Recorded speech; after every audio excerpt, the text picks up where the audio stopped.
Well, President Trump says his executive order halting all refugees from entering the United States for 120 days is needed to keep Americans safe from terrorism. The order has received both criticism and praise.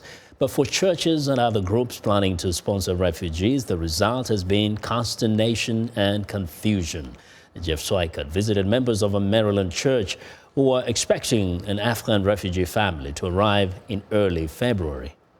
So this is the bedroom where the parents will be. Reverend Heather Kirk Davidoff and her small congregation have been preparing to receive a refugee family since September of last year. The family has a 14-month-old son who was born while they were refugees. Recently, they learned they would receive an Afghan family with 4 children who had fled their homeland. The church began preparing this rented townhouse, thinking the family would arrive before President Trump took action on his promise to limit the influx of refugees. Everything is here. Every utensil and plate and glass. Then on January 27th, Trump signed an executive order banning all refugee admissions to the U.S. for 120 days.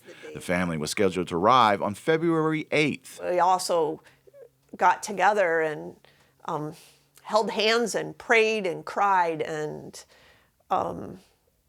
began to experience some of the loss that then became real for us on Friday when that executive order was issued. President Trump said his action is necessary to ensure the security of the United States. I'm establishing new vetting measures to keep radical Islamic terrorists out of the United States of America. We don't want them here.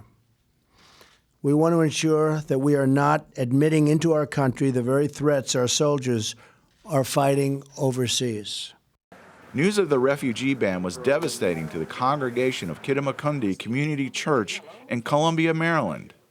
Church member Don Link came up with the original idea to sponsor a refugee family. I was heartbroken.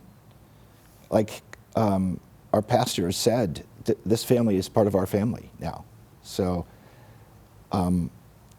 it's just like our family that was coming to live with us. Rebecca Dietz is in charge of the welcoming committee. Sick, devastated. Couldn't imagine what they must be feeling like to have gotten so close to their next move in a long journey. Kirk Davidoff also is concerned about the message the refugee ban sends to the rest of the world. I really felt ashamed. I really felt ashamed that that somebody with a stroke of a pen could somehow communicate a value that is so different from what I know to be true about this country. The church still holds out hope that one day the family will be allowed in this country. If not, the members of the Kittamakundi Church have vowed to sponsor another refugee family. For now, all they have is an empty dining room table, a vase full of flowers, and a card that welcomes a family they may never know. Jeff Swikert, VOA News, Columbia, Maryland.